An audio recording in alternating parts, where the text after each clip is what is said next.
सुप्रभात बच्चों, आज हम समास के भेद या प्रकार पढ़ेंगे। समास 6 प्रकार के होते हैं। तो प्रथम अव्ययीभाव समास, तत्पुरुष समास, कर्मधारय समास, द्विगु समास, द्वंद्व समास और बहुब्रीहि समास। तो सबसे पहले हम इसका प्रथम भाग अव्ययीभाव समास पढ़ते हैं कि अव्ययीभाव समास किसे कहते हैं। अव्ययीभाव समास जिसके प्रथम पद में या पूर्व पद में अनु, आ, यथा, हर, भर इत्यादि शब्द आते हैं, वहाँ पे अव्ययीभाव समास होता है। तो अव्ययीभाव समास को और विस्तार से समझने के लिए सबसे पहले अव्यय शब्द किसे कहते हैं इसके विषय में समझते हैं। जैसे संज्ञा, सर्वनाम, विशेषण और क्रिया क्या है, विकारी शब्द है। जिन शब्दों के रूप में लिंग, वचन, काल, कारक इत्यादि के कारण परिवर्तन आ जाता है उसे क्या कहते हैं, विकारी शब्द कहते हैं। तो इसको भी मैं मौखिक उदाहरण के माध्यम से समझाती हूँ। जैसे लड़का खेलता है, लड़के खेलते हैं।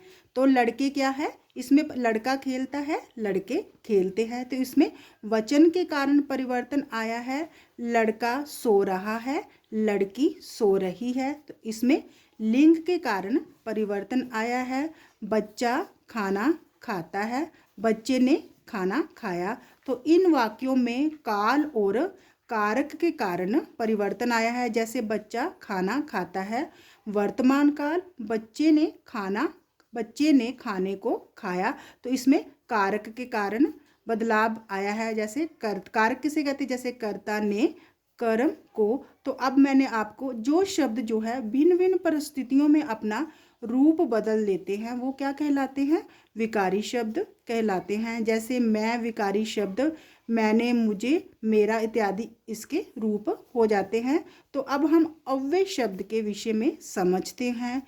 जिन शब्दों के रूप में अव्यय किसे कहते हैं, जिन शब्दों के रूप में लिंग, वचन, काल, कारक, पुरुष इत्यादि में परिवर्तन के बावजूद भी कोई विकार उत्पन्न नहीं होता वो अव्यय कहलाते हैं।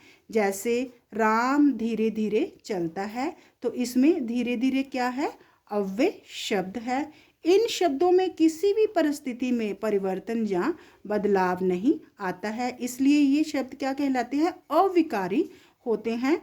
क्या होते हैं ये शब्द, अविकारी होते हैं। तो आपने अव्यय शब्द के विषय में समझा कि अव्यय शब्द जो हर परिस्थिति में ज्यों का त्यों ही बना रहता है, उसमें कोई भी परिवर्तन या बदलाव नहीं आता है। जैसे मैंने उदाहरण दिया था आपको, राम धीरे धीरे चलता है, सीता धीरे धीरे चलती है। परंतु लिंग और वचन के कारण तो इनमें बदलाव आ रहा है, परंतु धीरे धीरे में कोई भी परिवर्तन नहीं आया है, इसलिए धीरे धीरे क्या है, धीरे धीरे अव्यय शब्द है। तो अब हम अव्ययीभाव समास, जिस समास का पहला पद पूर्व पद अव्यय तथा प्रधान हो उसे क्या कहते हैं, अव्ययीभाव समास कहते हैं। इसका पहला पद क्या होता है, पूर्व पद प्रधान होता है। अव्ययीभाव समास में पूर्व पद प्रधान होता है। इस प्रक्रिया से बना समस्त पद भी अव्यय की भांति कार्य करता है। तो इसको हम उदाहरण के माध्यम से समझते हैं। जैसे प्रतिदिन, तो यहाँ पे क्या शब्द क्या बना, प्रतिदिन। तो यहाँ पे प्रतिदिन क्या है, समासिक शब्द है। प्रति क्या है, पूर्व पद है, और दिन क्या है, उत्तर पद है। और समासिक शब्द क्या बना, जो है समासिक शब्द प्रतिदिन बना। तो इसमें प्रति क्या है, अव्यय है। इसमें प्रति जो है पूर्व पद है वो क्या है, अव्यय है। प्रतिदिन समस्त पद भी, तो प्रति जो है अव्यय होने के कारण जो समस्त पद भी अव्यय की भांति ही कार्य करता है। तो इसको उदाहरण के माध्यम से समझते हैं। जैसे रमेश प्रतिदिन घूमता है, तो रमेश क्या है, एक वचन और पुल्लिंग है। लड़कियां प्रतिदिन घूमती हैं, लड़कियां क्या है, बहुवचन और स्त्रीलिंग है। मैं प्रतिदिन घूमता हूँ, मैं क्या है, उत्तम पुरुष पुल्लिंग।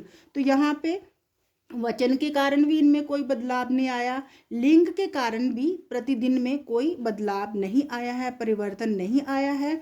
बहुवचन, जैसे मैं प्रतिदिन घूमता हूँ, मैं उत्तम पुरुष और पुल्लिंग, इस पुरुष के अनुसार भी इन शब्दों में कोई बदलाव परिवर्तन नहीं आया है। इसीलिए प्रतिदिन क्या है, प्रतिदिन जो समस्त पद भी अव्यय की भांति प्रति अव्यय और जो है प्रधान शब्द है, तो प्रतिदिन भी जो मूल शब्द है वो भी जो है अव्यय की भांति ही कार्य करता है।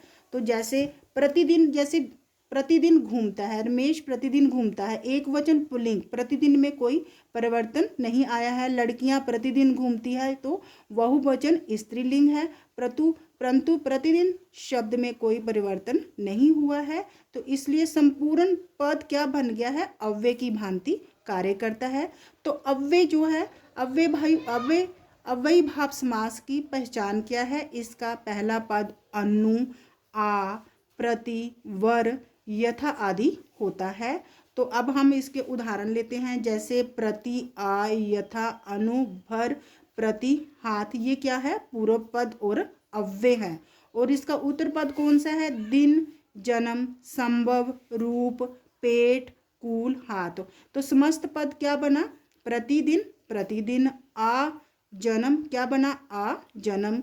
यथा संभव, इसका समासिक शब्द क्या बना? यथा संभव। अनुरूप, तो इसका समासिक शब्द अनुरूप होगा। भर पेट, भर पेट। प्रतिकूल, तो इसका समासिक शब्द प्रतिकूल बना। हाथ, हाथ, इसका समासिक शब्द होगा हाथों हाथ। तो अगर हम इनका विग्रह करेंगे तो प्रतिदिन का प्रत्येक दिन, जन्म से लेकर यथासंभव, जैसा संभव हो, अनुरूप, रूप के योग्य, भर पेट, पेट भर के, प्रतिकूल, इच्छा के विरुद्ध, हाथों हाथ, हाथ ही हाथ में। तो अब हम और उदाहरण लेते हैं, जैसे मैं प्रतिदिन व्यायाम करता हूँ।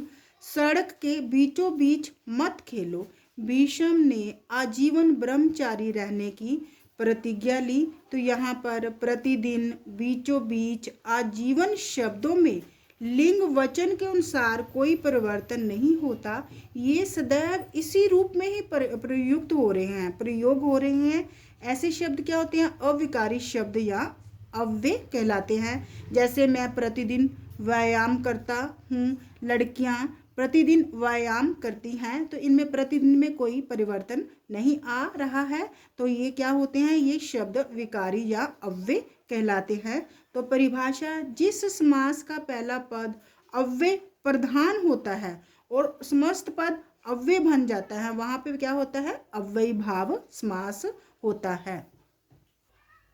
तो अब हम इसके और उदाहरण लेते हैं, जैसे समासिक शब्द और विग्रह। जैसे आ क्या है? अव्यय शब्द है। जीवन क्या है? मूल शब्द है। तो इसका विग्रह क्या होगा? जीवन भर। आपने अव्ययीभाव समास की पहचान कैसे करनी है? जैसे आ, प्रति, यथा। तो गली गली लेते हैं, तो प्रत्येक गली, गांव गांव, प्रत्येक गांव। यहाँ पे प्रत्येक क्या है? यह अव्ययीभाव शब्द है। प्रति वर्ष, यहाँ पे प्रति अव्यय शब्द है और वर्ष मूल शब्द, तो इसका विग्रह क्या होगा? प्रत्येक वर्ष। यथा नियम, नियम के अनुसार। यथा मति, मति के अनुसार। अव्ययीभाव समास में पूर्व पद अव्यय होता है। पूर्व पद क्या होता है? अव्यय होता है। और समस्त पद भी अव्यय का ही काम करता है। अब समस्त पदों के विग्रह करके समास के मैं भेद बताती हूँ। जैसे प्रति व्यक्ति, तो इसका विग्रह क्या होगा? प्रत्येक व्यक्ति। और ये कौन सा समास होगा? अव्ययीभाव समास। जैसे प्रतिजन, प्रत्येक जन, ये भी अव्ययीभाव समास। प्रतिपल, प्रत्येक पल। यथाक्रम, क्रम के अनुसार। यथावत, पहले जैसा। अनुकूल का समास विग्रह क्या होगा? कुल के अनुसार। असमुद्र, समुद्र पर्यंत। प्रत्येक का क्या आएगा? प्रति एक। प्रतिदिन, प्रतिदिन का समास विग्रह होगा दिन दिन। पल, पल का समास विग्रह होगा हर पल। जैसे एक अगर आपको वाक्य दिया है, आप जो भी समय हो उसके अनुसार आ जाएं, तो इसका समासिक शब्द क्या बनेगा? यथा समय। और समास कौन सा होगा? अव्ययीभाव समास। मैं आमरण अनशन पर बैठूंगा, तो इसमें आ गया है। क्या है? अव्यय शब्द है, तो इसका समासिक शब्द आमरण बनेगा। और समास कौन सा होगा?